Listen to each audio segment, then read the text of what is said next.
جحیفہ کہتے ہیں کہ میں نے حضرت علی رضی اللہ عنہ سے پوچھا کہ کیا تمہارے پاس کوئی اور بھی کتاب ہے؟ انہوں نے فرمایا کہ نہیں مگر اللہ کی کتاب قرآن ہے، یا پھر فہم ہے جو وہ ایک مسلمان کو عطا کرتا ہے، یا پھر جو کچھ صحیفے میں ہے۔ میں نے پوچھا اس صحیفے میں کیا ہے؟ انہوں نے فرمایا دیت اور قیدیوں کی رہائی کا بیان ہے، اور یہ حکم کہ مسلمان کافر کے بدلے قتل نہ کیا جائے۔ صحیح بخاری حدیث نمبر 111۔ قبیلہ خزاعہ کے کسی شخص نے بنو لیث کے کسی آدمی کو اپنے مقتول کے بدلے میں مار دیا تھا۔ یہ فتح مکہ والے سال کی بات ہے۔ رسول اللہ صلی اللہ علیہ وسلم کو یہ خبر دی گئی۔ آپ نے اپنی اونٹنی پر سوار ہو کر خطبہ پڑھا اور فرمایا کہ اللہ نے مکے سے قتل یا ہاتھی کو روک لیا۔ امام بخاری رحمۃ اللہ علیہ فرماتے ہیں اس لفظ کو شک کے ساتھ سمجھو۔ ایسا ہی ابو نعیم وغیرہ نے القتل اور الفیل کہا ہے۔ ان کے علاوہ دوسرے لوگ الفیل کہتے ہیں۔ پھر رسول اللہ صلی اللہ علیہ وسلم نے فرمایا کہ اللہ نے ان پر اپنے رسول اور مسلمانوں کو غالب کر دیا، اور سمجھ لو کہ وہ مکہ کسی کے لیے حلال نہیں ہوا، نہ مجھ سے پہلے اور نہ آئندہ کبھی ہوگا، اور میرے لیے بھی صرف دن کے تھوڑے سے حصے کے لیے حلال کر دیا گیا تھا۔ سن لو کہ وہ اس وقت حرام ہے، نہ اس کا کوئی کانٹا توڑا جائے، نہ اس کے درخت کاٹے جائیں، اور اس کی گری پڑی چیزیں بھی وہی اٹھائے جس کا منشا یہ ہو کہ وہ اس شے کا تعارف کرا دے گا۔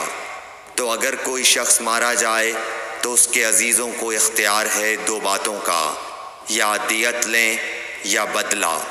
اتنے میں ایک یمنی آدمی ابو شاہ نامی آیا اور کہنے لگا یہ مسائل میرے لیے لکھوا دیجئے۔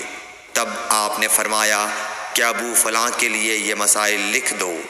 تو ایک قریشی شخص نے کہا یا رسول اللہ مگر اذخر، یعنی اذخر کاٹنے کی اجازت دے دیجئے، کیونکہ اسے ہم گھروں کی چھتوں پر ڈالتے ہیں یا مٹی ملا کر اور اپنی قبروں میں بھی ڈالتے ہیں۔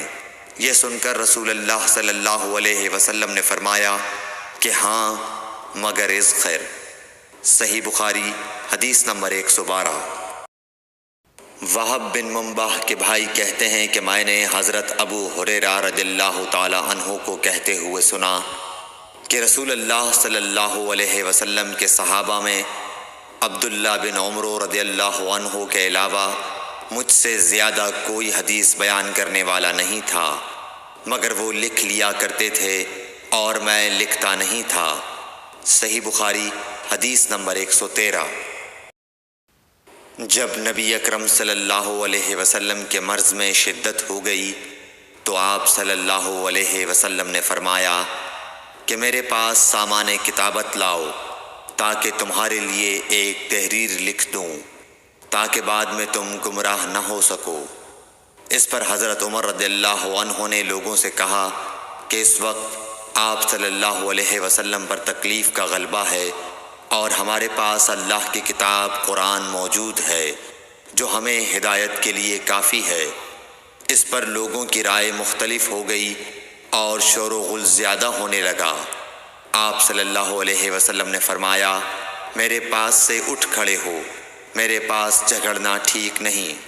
اس پر ابن عباس رضی اللہ عنہ یہ کہتے ہوئے نکل گئے کہ بے شک مصیبت بڑی سخت مصیبت ہے، وہ چیز جو ہمارے اور رسول کے اور آپ کی تحریر کے درمیان حائل ہو گئی۔ صحیح بخاری حدیث نمبر 114۔ ایک رات نبی کریم صلی اللہ علیہ وسلم نے بیدار ہوتے ہی فرمایا کہ سبحان اللہ، آج کی رات کس قدر فتنے اتارے گئے ہیں اور کتنے ہی خزانے کھولے گئے ہیں۔ ان حجرے والیوں کو جگاؤ، کیونکہ بہت سی عورتیں جو دنیا میں باریک کپڑا پہننے والی ہیں وہ آخرت میں ننگی ہوں گی۔ صحیح بخاری حدیث نمبر 115۔